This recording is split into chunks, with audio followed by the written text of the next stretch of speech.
आज की कहानी हमें वर्ल्ड वॉर टू से कुछ बातें समझाती है और हमें जिंदगी को जीना सिखाती है। ये मूवी हमें बताती है कि हम जो दूसरों के पास है उसको पाने में इतना खो जाते हैं कि जो हमारे खुद के पास होता है उसकी हमें कद्र भी नहीं होती। तो चलिए शुरू करते हैं। मूवी मूवी की शुरुआत में हमें अजय, जिसे प्यार से लोग अज्जू भैया बुलाते हैं। अज्जू भैया जहाँ से भी जाते हैं लोग उन्हें देखने के लिए रुक जाते हैं। उनकी पर्सनैलिटी ही ऐसी होती है, जैसे कोई बड़ा मंत्री या कोई बड़ा एक्टर हो। लेकिन अज्जू तो सिर्फ एक स्कूल टीचर है। फिर अज्जू की इमेज ऐसे कैसे बन गई? एक्चुअली अज्जू ने झूठ बोल बोल कर अपनी इमेज को ऐसा बनाया है और उसे अपनी ये इमेज काफ़ी प्यारी है। उसे लगता है कि इमेज है तो सब कुछ है। एक शाम जब वह अपने दोस्त विपिन के साथ बैठा होता है, हमें पता चलता है कि अंदर से वह अपनी लाइफ से बहुत दुखी है। उसका कहना है कि जो भी उसके साथ थे वो सब आगे निकल गए और वह एक टीचर बना घूम रहा है। मेरे नसीब में तो ना एक अच्छी नौकरी है और ना एक अच्छा परिवार। हमें दिखाया जाता है कि 9 महीने पहले अज्जू की शादी हो गई थी, लेकिन अज्जू और निशा के बीच सिर्फ एक ही चीज थी, दूरियां। ये दोनों बेड पर भी अल्टरनेट डेज में सोते हैं। शादी से पहले निशा काफी खुश थी, लेकिन उसमें एक कमी थी। उसको बचपन में मिर्गी के दौरे आते थे, जिससे इसने कभी बॉयफ्रेंड नहीं बनाया था। इसीलिए निशा ने डिसाइड किया था कि वो सिर्फ उसी के साथ शादी करेगी जो उसे पूरी तरह से समझेगा। फिर निशा को अज्जू मिलता है, जो हर जगह अपनी सिर्फ फेक इमेज ही दिखाता है। अज्जू यहाँ बड़ों से बहुत रिस्पेक्ट से बात करता है, बच्चों से प्यार करता है। ये देखकर निशा को भी अज्जू पसंद आ जाता है। वहीं निशा में भी अज्जू को वो सब दिखाई देता है जो वह दुनिया को दिखाना चाहता है, पढ़ी लिखी, सुंदर और बड़े घर की लड़की। निशा अज्जू को अपने मिर्गी के दौरे के बारे में बता देती है, जो निशा को पिछले 10 साल से तो नहीं आए थे। अज्जू को लगता है कि फिर तो आगे भी नहीं आएंगे और फिर उनकी शादी हो जाती है। लेकिन विदाई होने से ठीक पहले निशा को दौरा पड़ जाता है। हालांकि उसे यह दौरा किसी के सामने नहीं पड़ा, लेकिन अज्जू को लगता है कि जो बंद कमरे में हुआ यही सबके सामने हो जाता तो उसकी इमेज का क्या होता। इसलिए वो उस दिन से निशा को अपने साथ कहीं लेकर नहीं जाता था। निशा हर बार उसके साथ जाना चाहती थी, उससे अच्छे से बात करना चाहती थी, पर अज्जू कोई ना कोई बहाना कर देता। वो तो निशा को छोड़ना भी चाहता है, पर अपनी इमेज के कारण वो ऐसा नहीं कर पा रहा था। अगले दिन अज्जू के घर वाले निशा को उसके मायके छोड़ने को कहते हैं, मगर अज्जू मना कर देता है। यहाँ अज्जू की अपने परिवार से थोड़ी बहस हो जाती है। अज्जू गुस्से में स्कूल जाता है और किसी बात पर एक बच्चे को थप्पड़ मार देता है। बाद में उसे पता चलता है कि वह लड़का तो विधायक का बेटा है। अज्जू डर जाता है। अगले दिन विधायक स्कूल के प्रिंसिपल से कहता है कि एक कमेटी बैठाओ कि अज्जू किसी स्कूल में पढ़ाने लायक है या नहीं, और तब तक इसे सस्पेंड रखो, नहीं तो मैं लीगल एक्शन लूंगा। वहीं निशा की मां निशा को ऐसे देख निशा को डाइवोर्स लेने के लिए बोलती है। निशा डाइवोर्स पेपर तो मंगा लेती है, लेकिन उसका कहना है कि वो इस रिश्ते को और थोड़ा टाइम देना चाहती है। क्या पता अज्जू सुधर जाए। जब अज्जू को सस्पेंड कर दिया जाता है, ये बात आग की तरह पूरे लखनऊ में फैल जाती है। अज्जू को लगता है कि कहीं उसकी नौकरी ना चली जाए, क्योंकि अगर वह खुद नौकरी छोड़ता तो ठीक था, लेकिन कहीं उसे निकाल दिया तो उसकी झूठ बोल बोल कर बनाई इमेज मिट्टी में मिल जाएगी। अज्जू को अपनी इमेज बचाने के लिए एक आइडिया आता है। वो इस नेगेटिव को पॉजिटिव में बदलना चाहता है, माहौल सेट करना चाहता है, ताकि लोगों को माहौल याद रहे, रिजल्ट नहीं। इसीलिए वो सोचता है कि वो यूरोप जाएगा और वर्ल्ड वॉर 2 की लोकेशन पर बच्चों को पढ़ाएगा, ताकि उसको लगे कि एक सस्पेंडेड टीचर बच्चों को पढ़ाने के लिए क्या क्या कर सकता है। लेकिन इसमें खर्च भी काफ़ी आएगा, तो वो अपने पिता से पैसे लेने के लिए निशा को भी साथ ले जाने के बारे में बताता है। अज्जू के पिता को पता होता है कि वह अज्जू अभी भी उसे चूना लगा रहा है, लेकिन वो सोचता है कि ये दोनों एक साथ रहेंगे तो शायद इनके बीच सब ठीक हो जाए। इसलिए वो पैसे दे देता है। निशा भी काफी खुश हो जाती है घूमने को लेकर, लेकिन अज्जू उसे कहता है खुश होने की जरूरत नहीं है, मैंने पैसे पाने के लिए तुम्हारा नाम लिया है। तुम एयरपोर्ट से ही अपने घर चली जाना, जब वापस आएंगे तो तुम्हें बुला लेंगे। ये सुनकर निशा को अपने रिश्ते में बची आखिरी उम्मीद भी टूटती नजर आती है। वो अब डाइवोर्स पेपर पर साइन करने की सोचती है, लेकिन वो पहले अज्जू को लाइन पर लाना चाहती है। निशा बोलती है कि मैं इस ट्रिप पर जाऊंगी, तुम मुझे रोक नहीं सकते, क्योंकि मैं अपने ससुर के पैसों पर जा रही हूँ।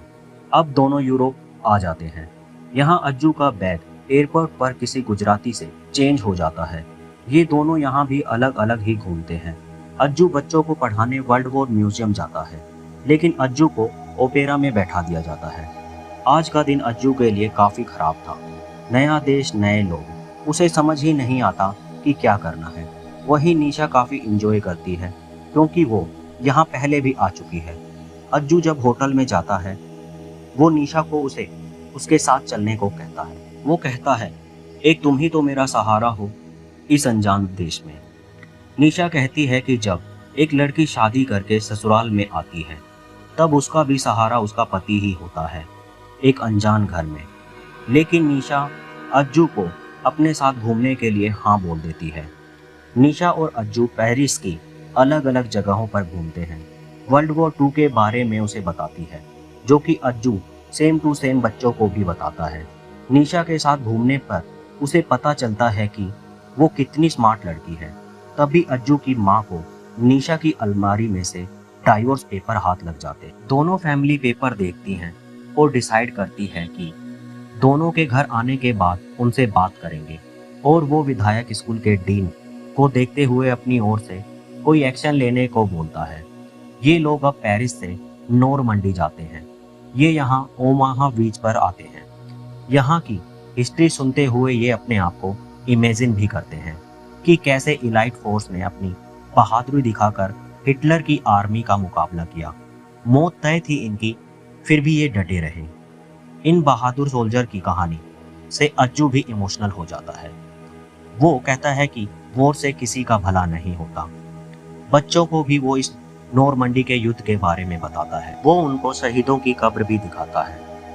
अज्जू यहाँ निशा को बताता है कि उसे अपनी इमेज इतनी प्यारी क्यों है। एक्चुअली में बचपन में वो किसी भी चीज में ना तो बहुत अच्छा था और ना ही बहुत ज्यादा खराब था। वो बीच में था, और बीच वाले लोगों की कोई वैल्यू नहीं होती। इसलिए इसने अपनी इमेज को बेस्ट बना रखा था कि यदि वो किसी टॉपर के साथ बैठे तो वो किसी टॉपर से कम ना लगे। तभी अज्जू के पास विपिन का कॉल आ जाता है। इसे पता चलता है कि विधायक कुछ बड़ा करने वाला है। वो निशा को कहता है कि हम तो यहाँ पर यह सोचकर आए थे कि विधायक पीछे हट जाएगा, लेकिन वो तो हमारे पीछे ही पड़ गया है। हमें वापस घर चलना चाहिए। निशा उसे समझाती है कि तुम जिस काम को करने यहाँ आए हो, तुम्हें उसे पूरा करना चाहिए। अज्जू निशा की बात को मान लेता है। ये ट्रिप उनको भी अच्छी लगने लगी थी। इन दोनों के बीच अब दूरियां कम होने लगी थी। अगले दिन ये एम्स्टर्डम में एन फ्रैंक के घर जाते हैं। एन फ्रैंक को 13 साल की उम्र में जर्मन सोल्जर ने मार दिया था। एन फ्रैंक हमेशा डायरी लिखा करती थी। उसकी डायरी के जरिए उन्हें पता चलता है कि कैसे वो इतने टाइम से यहाँ छिप कर रही थी। इतने मुश्किल हालातों में वो अपनी जिंदगी जी रही थी, मगर फिर भी वो अपनी लाइफ से खुश थी। और एक हम हैं जो हमेशा दुखी ही रहते हैं और जिंदगी को जीना ही भूल गए हैं। अज्जू जहाँ भी जाता है, बच्चों को भी उस जगह के बारे में बताता रहता है। फिर ये दोनों एक रेस्टोरेंट में आके बियर पीते हैं। यहाँ ये एक दूसरे की पसंद नापसंद के बारे में काफ़ी बातें करते हैं, जिससे अज्जू कहता है कि हम दोनों के बीच में कुछ भी कॉमन नहीं है। निशा कहती है कि कुछ कॉमन होना जरूरी तो नहीं। ये दोनों यहाँ साथ में डांस करते हैं। इनके बीच सब ठीक हो रहा होता है। फिर ये बर्लिन आते हैं, जहाँ वर्ल्ड वॉर 2 शुरू हुआ था। अज्जू कहता है कि हिटलर एक खराब आदमी था। खुद के पास एक पूरा देश था, फिर भी उसे बगल वाला देश चाहिए था। इसके कारण कितने लोगों की जान चली गई और वो खुद भी चला गया। निशा कहती है कि हम सब भी थोड़े थोड़े हिटलर जैसे ही हैं। खुद के पास कितना भी हो, दूसरे के पास जो है वो चाहिए। हमारे पास साइकिल है तो हमें बाइक चाहिए, बाइक है तो हमें कार चाहिए। वर्ल्ड वॉर तो खत्म हो गया, लेकिन हमारे अंदर का वॉर कब खत्म होगा? तभी अज्जू को विपिन का कॉल आता है। वो कहता है कि आपका बियर पीकर डांस करने वाला वीडियो वायरल हो गया है। अज्जू गुस्सा हो जाता है और निशा पर चिल्लाता है कि तुमने वो वीडियो क्यों अपलोड किया? अब लोगों को लग रहा है कि हम यहाँ मजा करने के लिए आए हैं, लेकिन वो यहाँ सिर्फ अपनी इमेज को क्लियर करने के लिए आया है। मुझे ना तो बच्चों को पढ़ाने में कोई इंटरेस्ट है और ना ही तुम में। मुझे बस अपनी इमेज बनाए रखनी है। यहाँ इनका झगड़ा हो जाता है। गुस्से में अज्जू निशा को एक डिफेक्टिव पीस कह देता है उसकी मिर्गी की वजह से। निशा को बहुत बुरा लगता है। वो अज्जू को बताती है कि मैंने डाइवोर्स पेपर मंगा रखे हैं। घर जाने के बाद वो उन पर साइन कर देगी और हमेशा के लिए उसकी लाइफ से चली जाएगी। अगले दिन वो इंडिया वापस चली जाएगी। अज्जू को बोल देती है। अज्जू को हिटलर से ये समझ आता है कि दिखावे की इमेज एक दिन चली जाती है। लोग सिर्फ तुम्हारा सच याद रखेंगे। तभी तो जहाँ पर हिटलर मरा था वहाँ सिर्फ एक गाड़ी पार्क है, उसका कोई मेमोरियल नहीं बना है। अगले दिन अज्जू अपना बैग उस गुजराती से वापस लेता है। वो म्यूजियम चले जाते हैं जहाँ उन लोगों का सामान था जिन्हें नाजी सोल्जर ने उनकी पूरी जिंदगी समेटने के लिए सिर्फ एक बैग दिया था। जो सामान लेना है उसे यहाँ से लेकर 30 मिनट में इस बैग में डालकर चले जाओ। वहीं वह गुजराती आदमी अज्जू से बोलता है कि यदि वह उनकी जगह पर होता तो उस बैग में क्या क्या सामान रखता। अब अज्जू भी इमेजिन करता है। पहले अज्जू उस बैग में अपने जूते, बेल्ट, कपड़े भरता है, लेकिन फिर वह उस बैग में अपने माता पिता की फोटो, निशा की फोटो रखता है।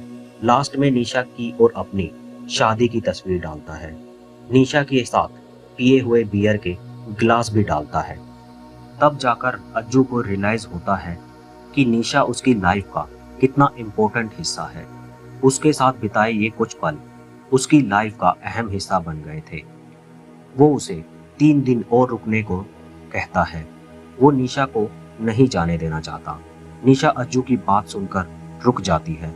अगले दिन वो ऑस्विट्ज जाते हैं, जहां दुनिया का सबसे बड़ा और भयानक कंसंट्रेशन कैंप था। यहाँ 13 लाख से ज्यादा लोगों को बंदी बनाकर रखा गया था, जिसमें से 2.5 लाख बच्चे थे। इन्हें यहाँ जानवरों की तरह रखा जाता था। जिंदा रह सके सिर्फ उतना खाना दिया जाता था और रोजाना आधा लीटर पानी मिलता था। किसी को भी छोटी से छोटी गलती होने पर मार देते थे। 13 लाख लोगों में से 11 लाख लोगों को मार दिया गया था। हमारी पूरी लाइफ का दुख इनके एक दिन के दुख के बराबर भी नहीं है, और हम अपनी पूरी लाइफ रोते हुए निकाल देते हैं कि हमें ये नहीं मिला, हमें वो नहीं मिला। अब उनको पता चलता है कि एक व्यक्ति जो इस टॉर्चर से बच गया था वो अपनी स्टोरी शेयर करना चाहता है। ये दोनों उसकी स्टोरी सुनने जाते हैं। वो बोलता है कि मेरी कम उम्र में शादी हो गई थी। मैंने कभी अपनी पत्नी को मारा नहीं, ना ही कभी उस पर गुस्सा किया, लेकिन ना तो मैं उसे कभी बाहर लेकर गया और ना ही कभी उसे एक फूल दिया। एक दिन हमें यहाँ बंदी बनाकर ले आए। यहाँ मैं सबसे ज्यादा अपनी पत्नी को मिस करता था। हमें रोजाना केवल 1 घंटा साथ बिताने को मिलता था, और ये 1 घंटा काफी था मुझे अगले 23 घंटे जिंदा रखने के लिए। लेकिन वो एक दिन नहीं आई, और मुझे पता था कि वो अब कभी नहीं आएगी। मैंने अपने रिश्ते को समझने में इतना समय लगा दिया कि जब मैं उसके साथ रहना चाहता था तब वह मुझे छोड़कर हमेशा के लिए चली गई। इस ट्रिप से अज्जू पूरी तरह से बदल जाता है। इसी बीच विधायक स्कूल जाता है और बच्चों का एक सरप्राइज टेस्ट लेता है और देखना चाहता है कि अभी तक अज्जू ने जो पढ़ाया है बच्चों को कितना समझ आया है। अज्जू और निशा की ट्रिप खत्म हो जाती है और वो इंडिया वापस आ जाते हैं। अज्जू कमेटी में बताता है कि उसने कभी बच्चों को ठीक से नहीं पढ़ाया, लेकिन पिछले 15 दिन उसने बच्चों को पूरे मन से पढ़ाया है और अपना रेजिग्नेशन दे देता है। तभी विधायक अज्जू को बताता है कि टेस्ट में बच्चों को बहुत अच्छे मार्क्स मिले हैं और वो एक अच्छे टीचर को खोना नहीं चाहते, और विधायक अज्जू का रेजिग्नेशन फाड़ देता है। अब अज्जू की समझ आ जाता है कि दूसरों के पास जो है उसे देखकर रोने से कुछ नहीं होगा, इससे हमारी लाइफ ही खराब होगी।